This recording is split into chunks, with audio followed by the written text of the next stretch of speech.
बच्चों आज हम स्टार्ट करेंगे डायरेक्टर ऑफ एजुकेशन की साइट पे 2021 के प्रैक्टिस पेपर 1 को। बच्चे देखते हैं पहले पार्ट में 1 से 16 तक क्वेश्चन 1 मार्क के हैं, उन क्वेश्चन को सॉल्व करेंगे। इस पार्ट में HCF ऑफ को प्राइम नंबर्स इज ऑलवेज क्या होता है? 1 होता है बच्चों। 1 क्यों होता है? रीजन देता हूँ इसके पीछे। सहअभाज्य संख्या, रीजन क्या है? सहअभाज्य संख्या एक प्रैक्टिकल के माध्यम से मैं बताता हूँ। जैसे कोई दो नंबर ले लीजिए, 2 है और 5 है, इनके बीच में कॉमन क्या है? 2 के फैक्टर क्या होते हैं? ये होता है। और इसके भी तो इसमें सिर्फ कॉमन क्या है? 1 है। दोनों के फैक्टर में क्या कॉमन आ रहा है? 1 आ रहा है। जिसमें जिन दो संख्याओं में सिर्फ कॉमन क्या हो? कॉमन उभयनिष्ठ क्या हो? 1 हो, वही वो दोनों संख्याएं क्या कहलाएंगी? 2 और 5 क्या है? को प्राइम नंबर। बात समझ में आई? जिसमें जिस संख्या में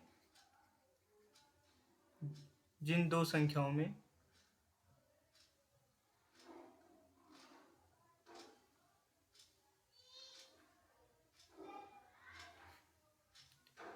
दो संख्याओं में उभयनिष्ठ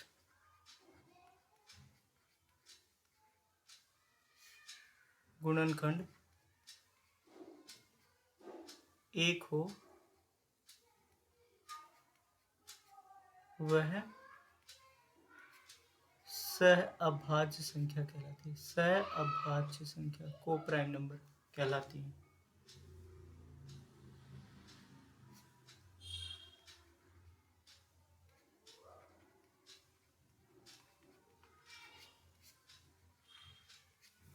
ठीक है, अब नेक्स्ट क्वेश्चन देखते हैं। अब कह रहे हैं राइट अ क्वाड्रेटिक पॉलिनोमियल्स, द्विघात बहुपद निकालने, और शून्यकों का योग दे रखा है 3 है, और गुणनफल दे रखा है -3 है, और गुणनफल दे रखा है -10। तो बच्चे देखते हैं इसमें कैसे हम सॉल्व करेंगे। हमें पता है शून्यकों का योग, पहले शून्यकों का योग होता है alpha plus beta, sum of zeros. शून्यकों का योग मतलब सम ऑफ जीरोस, ये दिया हुआ -3। और हमें प्रोडक्ट ऑफ शून्यकों का गुणनफल है, शून्यकों का गुणनफल अल्फा इंटू बीटा होता है, -10 दिया हुआ है। प्रोडक्ट ऑफ जीरोस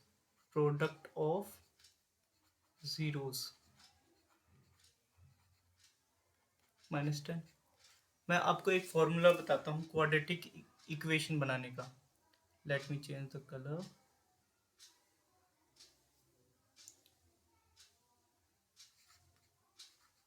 क्वाड्रेटिक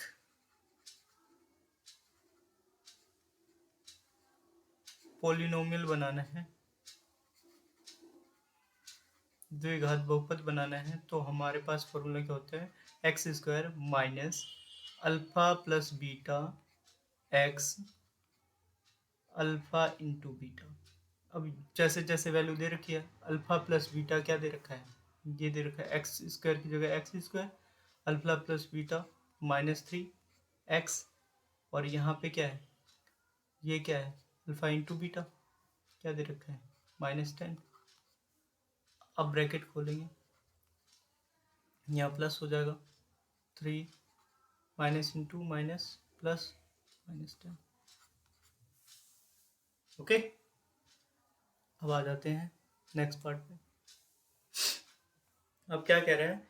कितने दशमलव स्थान के पश्चात संख्या, कितने दशमलव स्थान के पश्चात संख्या यह दशमलव प्रसार शांत होगा। तो हमें बताना है कि कितने डेसिमल होंगे इसके।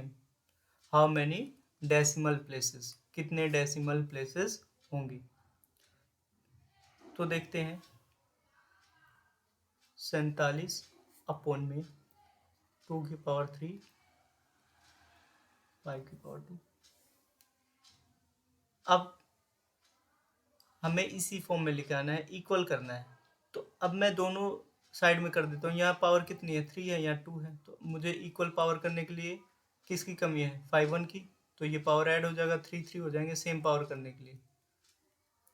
तो अब भैया ये यहाँ पे क्या हुआ, 2 की पावर 3 और 5 की पावर 3 होगी, और यहाँ पे 47 इंटू 5। अब ये हो गया 7 5 35 20।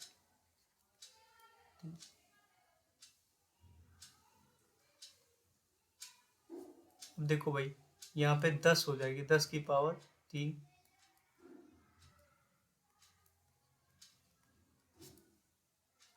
हजार। अब यहाँ लिखते हैं 0.235। दशमलव प्रसारण कितने अंक तक हुआ है, 3। After 3 decimal places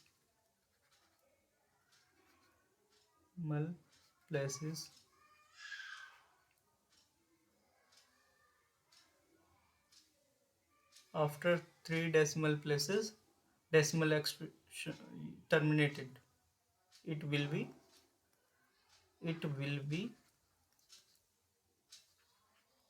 terminated।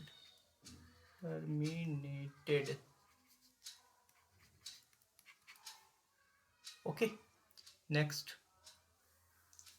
अब मुझे कह रहा है कि HCF के बारे में बताना मुझे इसके। देखिए बच्चों, अब हमें पता है HCF दिया हुआ है, HCF दे रखा है,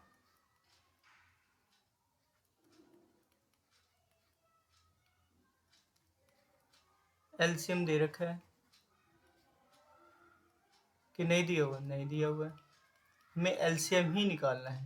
क्या निकालना है, LCM निकालना है। और हमें 2 नंबर दे रखे हैं। फर्स्ट नंबर, एक मिनट, फर्स्ट नंबर दे रखा है 336, सेकेंड नंबर दे रखा है 54। अब हमें निकालना है ये HCF into LCM, product of two numbers कौन कौन से हैं, यही 2 नंबर हैं, 336 और 54 का गुना। पहले ये 2 ही नंबर हैं। अब LCM क्या आ जाएगा, LCM हमें नहीं पता है, और HCF क्या पता है, ये 6 है। 6 यहाँ मल्टीप्लाई हो रहा है, उस साइड में डिवीजन हो जाएगा। यहाँ गुणा हो रहा है, वहाँ पे जाके क्या हो जाएगा, भाग हो जाएगा। भाग होगा तो क्या होगा, या 9 बचेगा। 9 बचेगा तो 9 छुक 54, 27, 32, और फिर उसके बाद ये हो जाएगा 30 आंसर। नेक्स्ट पे चलते हैं। देखो बच्चों, अभी क्या कह रहा है इसमें, कह रहा है कि एक व्हील है। व्हील मतलब एक पहिया है। पहिया सर्कल के आकार का होता है, पहिया बना दिया हमने। अब क्या कह रहा है, इसका कह रहा है कि व्यास जो है, डायमीटर क्या है, इतना है, इतना मीटर। तो इसका रेडियस क्या हो जाएगा, इसका आधा होता है रेडियस, त्रिज्या इसका आधा होता है। अब कह रहा है कि भाई कि एक पहिया है, वो 200 चक्कर लगाता है। अब एक चक्कर लगाने का मतलब क्या होता है, एक चक्कर लगाने का मतलब 1 रिवोल्यूशन का मतलब, एक चक्कर का मतलब रिवोल्यूशन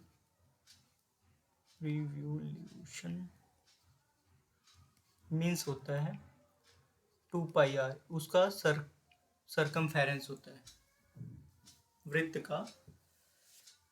वृत्त की परिधि होता है। तो अगर 200 चक्कर लगाने होंगे तो भाई जो भी आएगा उसको 200 से क्या कर देंगे, मल्टीप्लाई कर देंगे। 200 से क्या कर देंगे, मल्टीप्लाई कर देंगे। अब इसी पे हम अपनी सारी वैल्यू रख देते हैं। 2 की जगह 2, पाई की जगह 22/7, रेडियस की जगह पे क्या हो जाएगा, इतना। अब हम यहाँ से क्या करेंगे, पॉइंट हटाएंगे, पॉइंट हटा दिया, ये हो जाएगा 200, 2 0 आगे बढ़ जाता है, ये 200 से 200 यहीं पे, और 7 से 2 और 2, अब बच गया 44 और 22 की मल्टीप्लाई, 44 और 22 की मल्टीप्लाई, ये हो जाएगा 968 मीटर।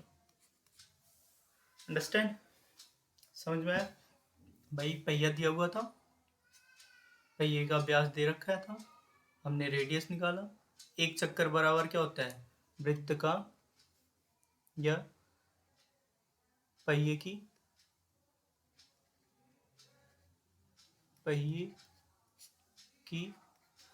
परिधि, सरकमफेरेंस ऑफ व्हील। ओके, बात समझ में आई। और फिर 200 टाइम वो चक्कर लगा रहा है तो 200 टाइम से मल्टीप्लाई कर देंगे। बात क्लियर हो रही है। अब देखो बच्चों, इस वाले को एक्सप्रेस 234 को हमें क्या करना है, as a product of primes, as a product of primes. तो अब प्रोडक्ट ऑफ प्राइम करना है इसका, तो सबसे पहले इसका गुणनखंड निकाल लो। तो सबसे पहले किससे करेंगे, 2 से करेंगे, डिवाइड 1 1 7, फिर 3 से करेंगे, 3 9, फिर उसके बाद 13। अब लिखेंगे प्रोडक्ट ऑफ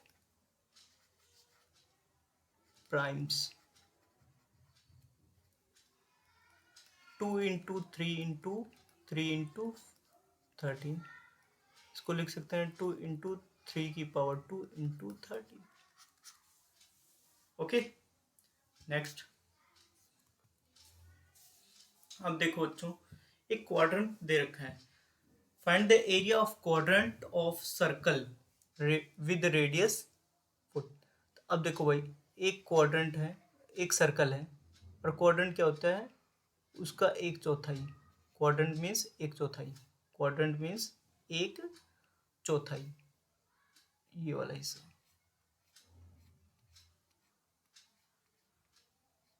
इस वाले हिस्से की बात हो रही है, एक सर्कल है, इस वाले हिस्से की बात हो रही है। अब बच्चों देखिए, यहाँ पे क्या होता है, 90 डिग्री का हमेशा एंगल बनाता है, तो मतलब थीटा क्या हुआ, 90 डिग्री का हुआ।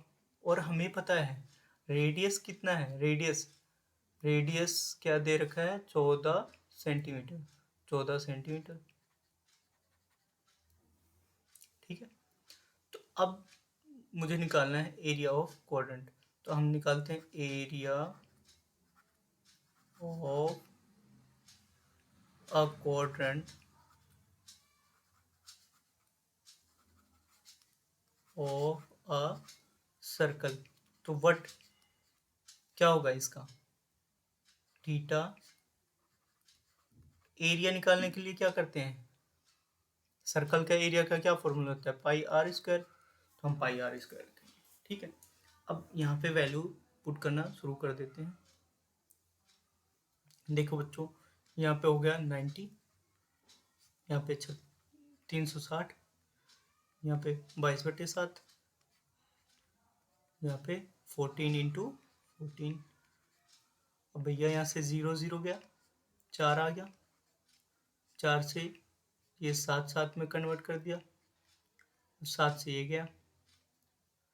अब यहाँ पे हो गया 7 दूनी 22 गुना 7, साफ लिख देता हूँ, 22 गुना 7, 7 दूनी 14, 7 दूनी 14 1 15 सेंटीमीटर स्क्वायर इसका एरिया है, इतने का एरिया है, ये जो हमने शेडेड करा है, इतने का एरिया है। समझ में आ रही है बातें, बाजी। नेक्स्ट क्वेश्चन पर, नेक्स्ट क्वेश्चन क्या कह रहा है, कह रहा है कि भैया a pair of linear equation of two variables have unique solution। तो सबसे पहले इसमें कुछ आसान सी बातें हैं, बता देता हूँ मैं आपको। देखिए,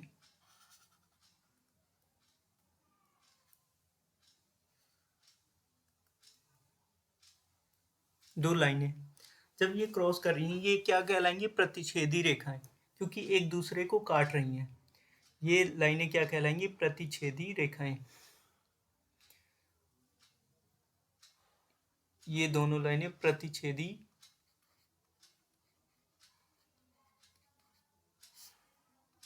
रेखा कहलाएंगी। और इसको क्या कहेंगे, ये इस पॉइंट को प्रतिच्छेदी बिंदु, प्रतिच्छेदी बिंदु। बस समझ में आ रही है। अब देखो बच्चे, और इसको इंग्लिश में कह देते हैं इंटरसेक्टिंग लाइन, इंटरसेक्टिंग लाइन, और इसको कहेंगे इंटरसेक्टिंग पॉइंट, इंटरसेक्टिंग पॉइंट। देखो बच्चों, बात चल रही थी हमें यूनिक सॉल्यूशन बताना है। तो भैया यहाँ पे जितने बार कट करता है, जितने पॉइंट पे कट करता है उतने सॉल्यूशन होते हैं। यहाँ पे एक बार कट कर रहा है तो यूनिक सॉल्यूशन यहीं पे कहलाएंगे।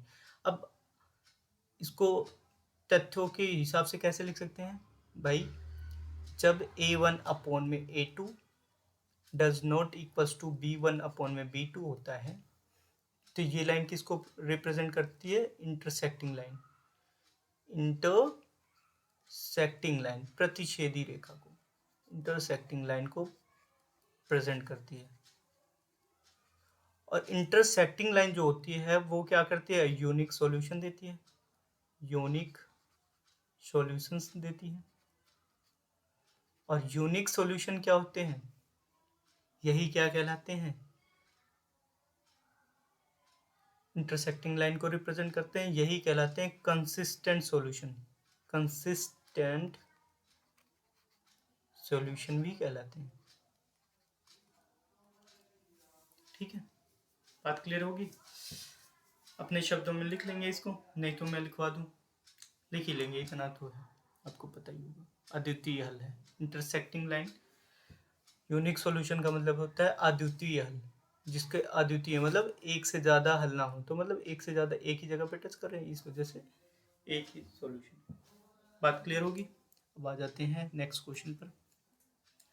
अब कह रहा है कि भाई for that equation express y in term of x, y को x के टर्म में रिप्रेजेंट करना है। देखो बहुत आसान है, इक्वेशन को नोट करो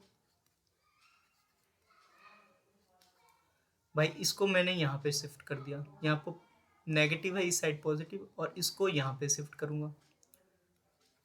देखो भाई, यहाँ पॉजिटिव है, ये आ जाएगा नेगेटिव, और ये आ गया पॉजिटिव है। यहाँ मल्टीप्लाई हो रहा है, 7 इंटू वाई हो रहा है, तो इस साइड में आके क्या हो जाएगा, इधर इसको शिफ्ट करेंगे तो ये क्या हो जाएगा, डिवीजन में हो जाएगा। डिवीजन में हुआ, ये हो गया, y की टर्म में हमने रिप्रेजेंट कर दिया, ये y को x की टर्म में रिप्रेजेंट कर दिया। कोई दिक्कत समझ में आया।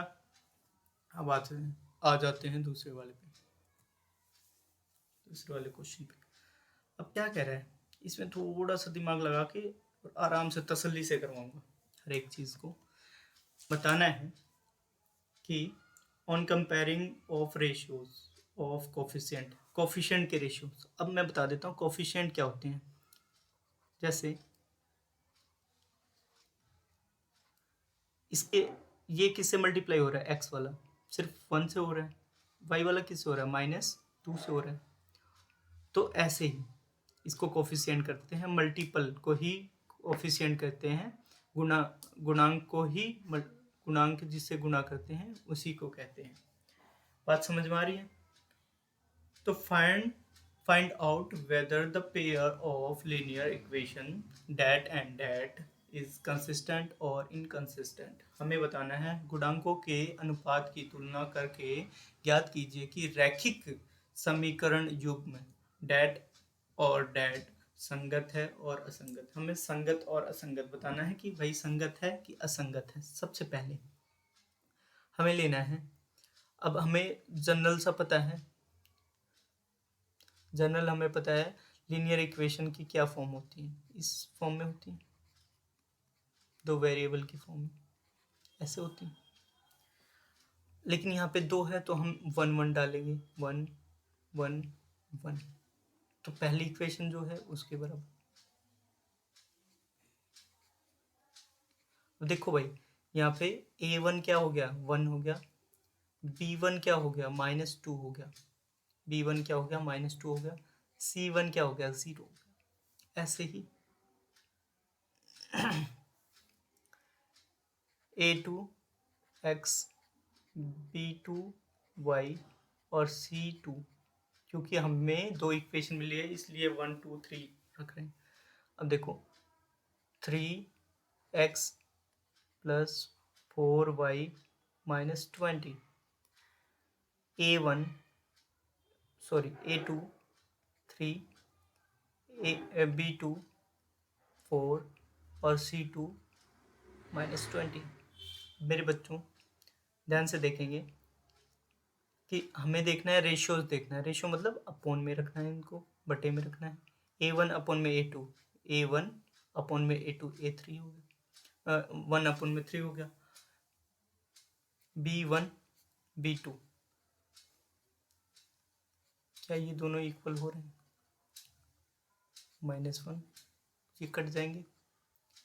ठीक है, तो अब देखो भाई a1 अपोन में a2, b1 अपोन में b2 आपस में इक्वल नहीं है। तो इसका मतलब क्या हुआ, इसका मतलब ये हुआ कि भाई it is an intersecting line, यह एक प्रतिच्छेदी रेखा है।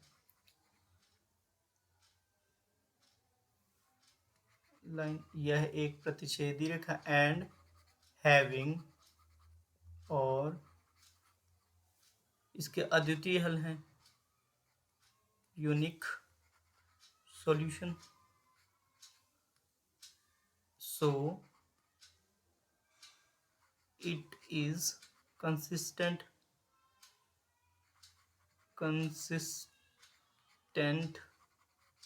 अतः यह संगत है। बात क्लियर होगी, बात समझ में आ रही है बच्चों, यह एक संगत है। क्या है, संगत है, असंगत नहीं, संगत है। ठीक है, कंसिस्टेंट। आ जाते हैं हम दूसरे वाले पे। अब हमें बताना है probability of happening of an event is 3/7. What will be the probability of not happening of that event? तो भाई किसी चीज़ के होने या ना होने की प्रोबेबिलिटी क्या होती है, होने मतलब मान लिया हो रहा है, और probability of not E, getting E, हमें ई नहीं मिल रहा है, तो इसका मतलब क्या हुआ, होना या ना होना एक के बराबर होता है प्रोबेबिलिटी में, प्रायिकता में। अब देखो बच्चों हमें पता है, मैंने मान probability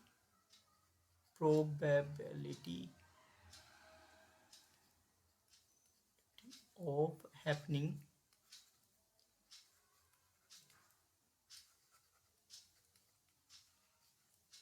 of an event equals to but, किसी घटना को घटित होने की प्रायिकता क्या है, 3/7 है, और प्रोबेबिलिटी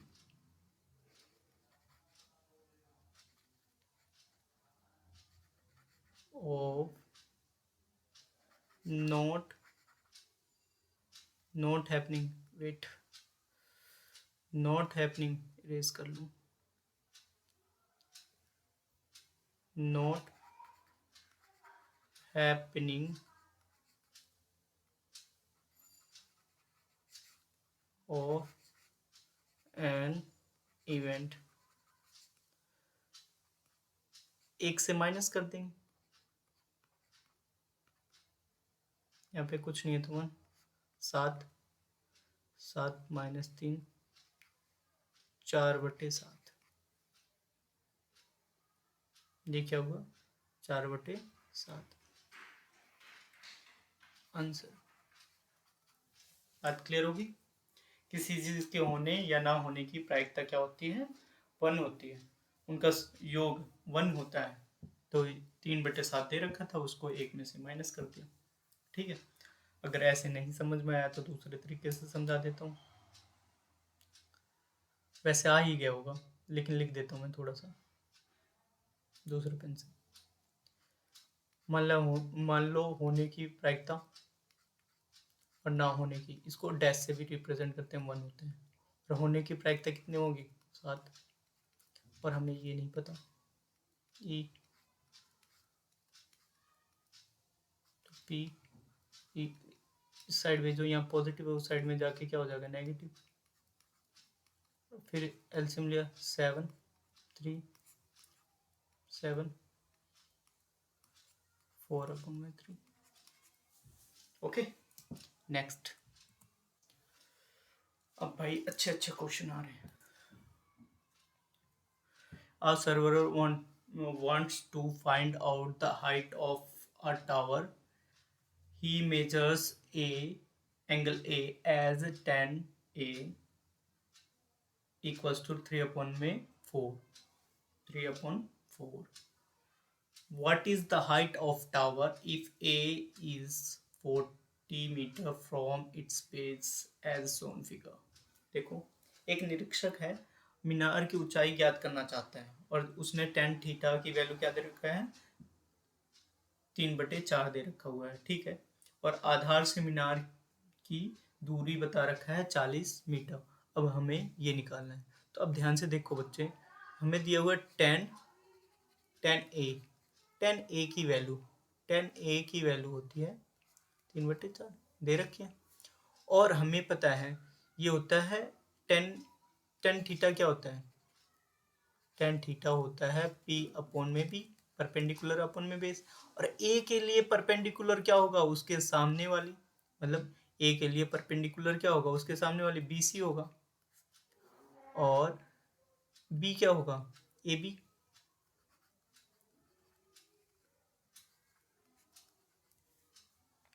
अब देखो AB की वैल्यू दे रखी है 40 और इसकी दे रखी है BC, यहाँ पे क्रॉस मल्टीप्लाई हो जाएगा, उधर भेजेंगे, यहाँ डिवाइड हो रहा है उस साइड क्या हो जाएगा मल्टीप्लाई होगा तो वहाँ न्यूमरेटर में जाएगा, अंश में जाएगा, यहाँ कितना है 10, तो ये कितना हो गया 30 मीटर उसकी हाइट होगी।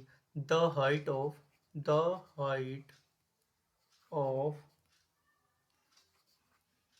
द टावर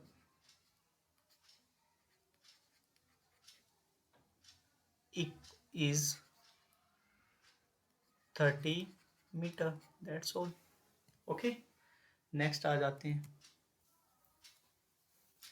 अब कह रहा है कि the median of given data with the observation is ascending order is इतना। अब हमें गिवन है, क्या दे रखा है, ध्यान से देखो बच्चों, हमें देखना है, क्वेश्चन में दिया हुआ है मीडियन माध्यक दे रखा है, माध्यक कितना है 27.5।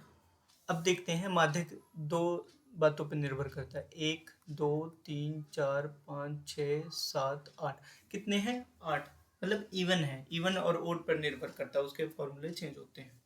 भाई 8 है, तो अब हमें माध्यक निकालने का क्या फॉर्मूला पता था कि भाई जब इवन हो जाएंगे तो n टर्म का term plus n/2 plus 1 term upon में हाफ इक्वल्स टू 27.5। अब देखो भाई, nth टर्म क्या हो जाएगा? टोटल कितने हैं? 8 टर्म है, उसका आधा nth टर्म 8 अपन में 2,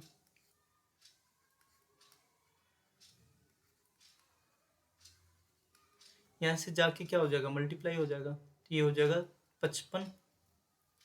अब देखो भाई, 4 फोर्थ टर्म और फिफ्थ टर्म, यहाँ 4 हो जाएगा, यहाँ भी 4 हो जाएगा। Fifth terms 4 1 5, fifth terms. अब देखो भाई, चौथा कौन सा टर्म है? x+2, x+2, और पांचवा क्या है? x+3। यही दो टर्म है। अब देखो भाई, x+2 और x+3 equals to 55, x 2x हो जाएगा, और ये कितना हो जाएगा? 5 हो जाएगा। 55 यहाँ प्लस हो रहा है, उस साइड जाके क्या हो जाएगा? माइनस। यहाँ मल्टीप्लाई हो रहा है, उस साइड जाके क्या होगा? डिवीजन होगा, दूसरे साइड में ले जाएगा जब शिफ्ट करते हैं, पक्षांतरण करते हैं तो। दो, ये कितना आ गया? 25। तो x की वैल्यू क्या आ गई? 25। x की वैल्यू क्या आ गई? 25। x का ही मान पूछ रहे थे, x का मान आ गया। अब आ जाते हैं दूसरे क्वेश्चन पे। If a line segment AB is to be divided into ratio 5:8 internally, we draw a ray AX। तो हमें सबसे पहले हमें जो जैसा जैसा कह रहा है वैसे वैसा हम करते चले जाएंगे। मैं कह रहा है कि भाई ए बी हमने एक लाइन सेगमेंट है, ए बी लाइन सेगमेंट पहले ही मैंने बना रखा है, और फिर उसके बाद कह रहा है कि एट रे, इसमें एक रे गई है ए एक्स रे को, ए एक्स रे गई हुई है, और बी ई एक्स एक एक्यूट एंगल है, 90 से छोटा है। अब क्या कह रहा है? 90 से छोटा है, एक्यूट एंगल है, और what will be the minimum number of points to be located at equal distance on ray A x. भाई टोटल कितने हैं पॉइंट्स? कितने कट करें? 5:8, तो टोटल कितने पॉइंट्स हो जाएंगे? 13 पॉइंट पे कट करना पड़ेगा। कितने पॉइंट पे कट करना पड़ेगा इसको? 13 पॉइंट पे, ऐसे छोटे छोटे टुकड़े 13 13 पे कट करने पड़ेंगे ऐसे, ठीक है, इक्वल डिस्टेंस पे। तो हमें यही बताना था बस। लिखेंगे minimum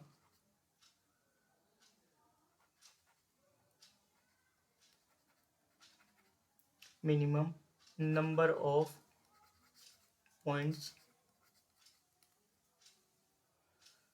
minimum 13 number of points to be located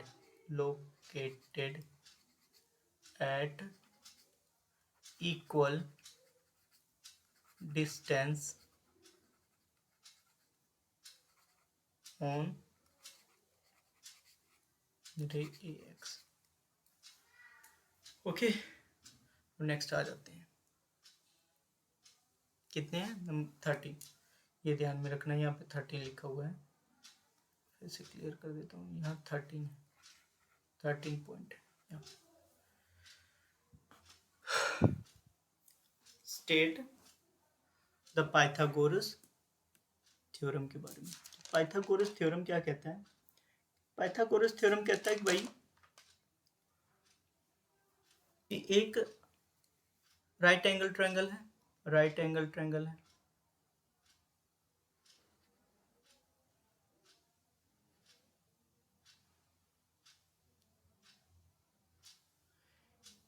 इसको कहते हैं कर्ण, हाइपोटेन्यूस। इसको आधार कहते हैं, नीचे वाली भुजा को आधार, बेस। इसको कहेंगे लंब, परपेंडिकुलर। अब देखो भाई, ये इसका क्या कहता है? कहता है point in a right angle triangle, in a right angled triangle, एक समबाहु एक समकोण त्रिभुज में the square of hypotenuse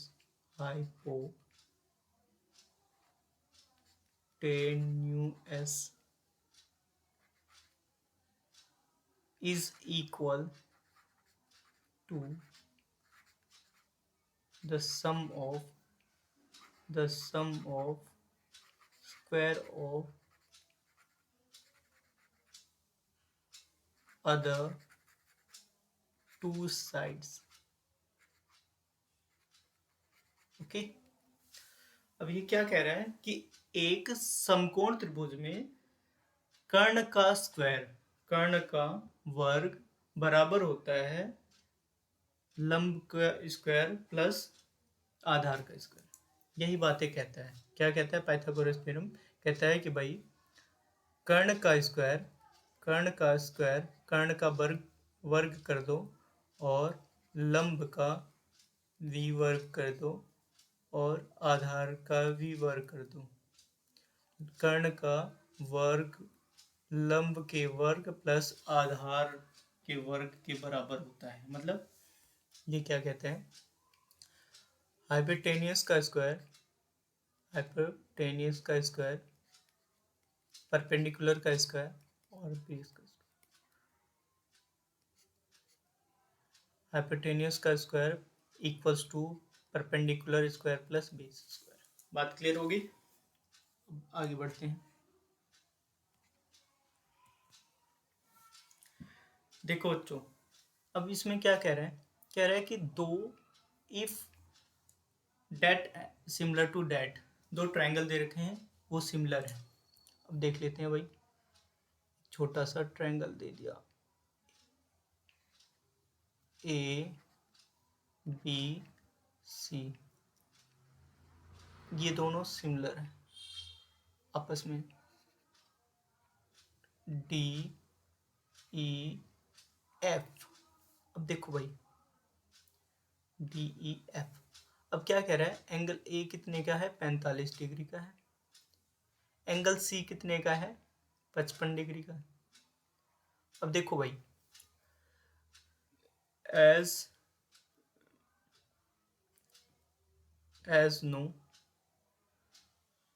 we know, जैसा हम जानते हैं A B C is similar to D E F triangle. D E F, ये दोनों ट्रायंगल सिमिलर हैं। तो हमें क्या पता चलता है कि भाई इनके तीनों एंगल क्या होते हैं? इक्वल होते हैं। भाई कोई चीज सिमिलर है, सिमिलर ट्रायंगल है, तो दो खासियत होती है उसमें कि भाई उनके corresponding angles are equal and corresponding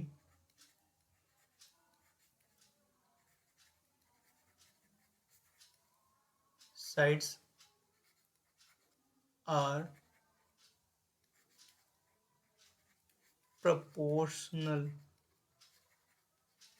okay अब देखो भाई, अब एंगल ए बराबर क्या होगा? एंगल डी के। एंगल ए बराबर एंगल डी के होगा, जो कि क्या है? 45 का है। अब एंगल सी बराबर एंगल एफ के होगा, जो कि 55 के बराबर है। अब हमें ये पता है ये 45 का हो गया, ये 55 का हो गया। अब हमें निकालना है ई। तो और हमें ये भी पता है बी बराबर क्या है? ई के, लेकिन हमें ये पता नहीं है। अब इस वाले ट्रायंगल में देखते हैं in triangle DEF angle D plus angle E plus angle F equals to 180 angle sum property. Angle sum property means त्रिभुज के अंतः कोणों का योग कितना होता है? 180 होता है। ये 45 हो गया, ये ई रह जाएगा, ये कितना हो गया? 55 हो गया, और ये हो गया 100। दोनों का ऐड करने पे ई की वैल्यू क्या हो जाएगी? एंगल ई की वैल्यू हो जाएगी 100 माइनस 80, 180 माइनस 100 80 हो जाएगा।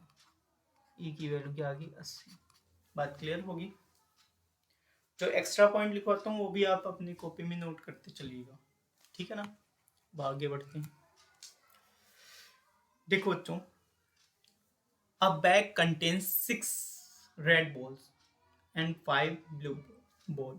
मतलब एक थैला है, उसमें कितने हैं रेड बॉल? कितने हैं रेड? मैं असल में ये क्या कर देता हूँ, कलर के अकॉर्डिंग लिखता हूँ, थोड़ा सा अट्रैक्टिव लगेगा। रेड बॉल है भाई, रेड बॉल कितने हैं? 6 है। अब ब्लू बॉल है, ब्लू बॉल 5 है। अब इनको मिक्स कर दिया गया तो टोटल कितने हो जाएंगे? टोटल को वाइट से रिप्रेजेंट कर देता हूँ। टोटल नंबर ऑफ बॉल्स कितना हुआ? 6 + 5 इक्वल्स टू 11। अब देखो, अब क्या कह रहे हैं, इन दोनों को मिला दिया जाता है। नीली गेंद आने की क्या प्रायिकता होगी? What is the probability of getting blue? नीली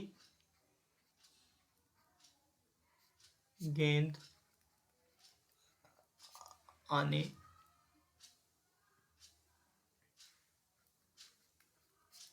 की प्रायिकता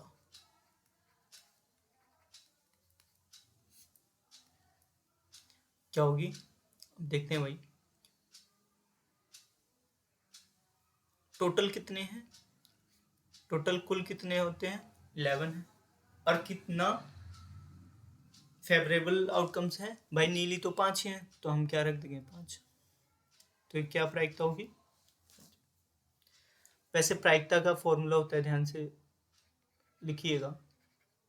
प्रोबेबिलिटी का फॉर्मूला होता है फेवरेबल आउटकम्स,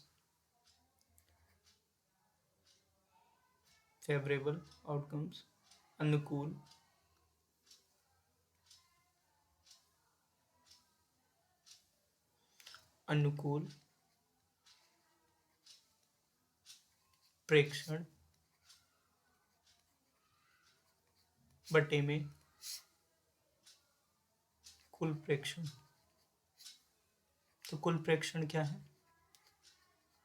कुल प्रेक्षण टोटल नंबर ऑफ बॉल क्या है? 11 है। और अनुकूल कितना आ रहा है? ब्लू कितने हैं? 5 ही। खत्म। आ जाते हैं नेक्स्ट वाले पे। A dice is thrown once. अगर एक डाइस को, मतलब एक पासे को आप एक बार फेंकते हैं तो कितने आउटकम्स आने की संभावना होती है? आउटकम्स आने की संभावना है 5। टोटल आउटकम्स टोटल आउटकम्स 6 होगी। क्या क्या आ सकता है? 1 आ सकता है, 2 आ सकता है, 3 आ सकता है, 4 आ सकता है, 5 आ सकता है और 6 होता है। 6 फलक होते हैं, तो टोटल आउटकम्स कितने हो सकते हैं? टोटल आउटकम्स 6 हो जाएंगे। कितने हो जाएंगे? टोटल आउटकम्स 6 हो जाएंगे। ठीक है, टोटल आउटकम्स कितने हो जाएंगे? 6 हो जाएंगे। What is the probability of getting odd? भाई पासे पे ओड नंबर कितने होते हैं? ओड्स कितने होते हैं? ओड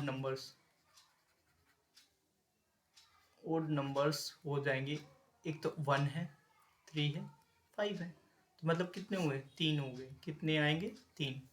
अब मुझे बताना है, क्या बताना है भाई?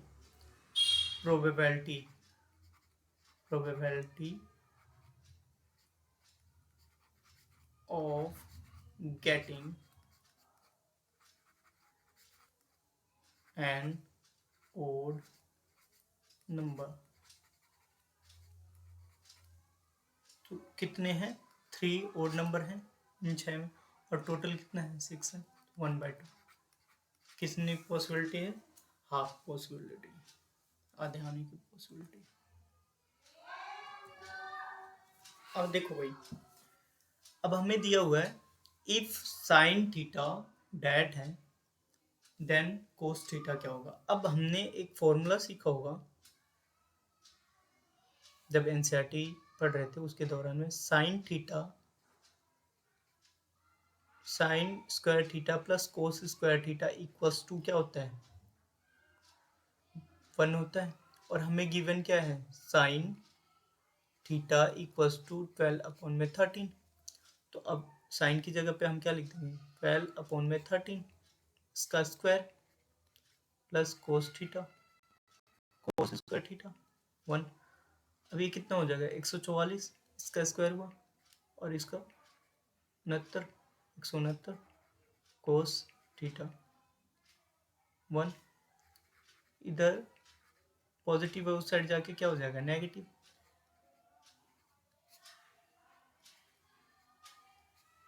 भाई इन दोनों का एलसीएम क्या आएगा? 169। अब 169 को से मल्टीप्लाई कर देंगे 1 को, और यहाँ 144 25 69। तो cos square theta equals to 25/169। Cos theta square है, उस साइड में क्या हो जाएगा? 25 69 169 5 और 13। कोस की वैल्यू क्या होगी? 5/13। अब आ जाते हैं नेक्स्ट क्वेश्चन पे। एक पेंडुलम है, a pendulum swing through an acute angle of 30 degree. हमें एक्यूट एंगल दे रखा है। पेंडुलम बता देता हूँ, पेंडुलम क्या होता है? दोलन, ऐसे ही लटक रहा है, और इसका ऐसे पाथ होता है। आपने अपने घर में कहीं कहीं घड़ी में देखा होगा, तो ये पेंडुलम होता है, ऐसे हिलता रहता है। इसकी रेडियस कितनी दे रखी है?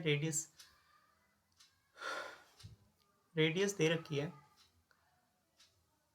सॉरी रेडियस नहीं दे रखी है। रेडियस हमें निकालना है, लेंथ ऑफ पेंडुलम निकालना है। आगे मैं क्वेश्चन डिस्क्राइब्स आर्क। हमें आर्क दे रखा है, ये इसकी वैल्यू दे रखी है। आर्क दे रखा है 17 सेंटीमीटर, और हमें बता रहा है कि यहाँ पे कितने का एंगल बना रहे हैं? 30 डिग्री का। कितने का एंगल बना रहा है? 30 डिग्री का। थीटा कितना है? 30 डिग्री। और लेंथ ऑफ आर्क कितने का है? 17.6 सेंटीमीटर का है। अब लेंथ ऑफ आर्क निकालने का क्या फॉर्मूला होता है? थीटा 360 इंटू आर्क क्या होता है? पेरीमीटर या सरकमफेरेंस का हिस्सा ही होता है, तो हम सरकमफेरेंस का यहाँ फॉर्मूला रखेंगे। देखो भाई, ये कितना हुआ? 30 डिग्री 360 टू इंटू 22/7। आर की वैल्यू हमें नहीं पता है। अब देखो भाई, 0 से 0 इसको उड़ा दो, यहाँ कितना आ जाएगा? 12 आ जाएगा। 2 से 6 यहाँ पे, यहाँ 3, यहाँ कितना हो गया? 11 हो जाएगा। अब देखो भाई, यहाँ 21 आ गया आर। अब देखो भाई, 11 से इसको उड़ाओ पहले, 11 कम 11 और 11 ये। अब आर से मल्टीप्लाई कर दो, 1.6 इंटू 21 16 एकम 16, 16 दूनी 32, 33, यहाँ पे पॉइंट, ये क्या है सेंटीमीटर। तो हम लिख देंगे, हम आंसर में लिखेंगे, क्या लिखेंगे, the length of pendulum, the length of pendulum what, that. Okay, अब समाप्त हो गया 1 मार्क वाले क्वेश्चन।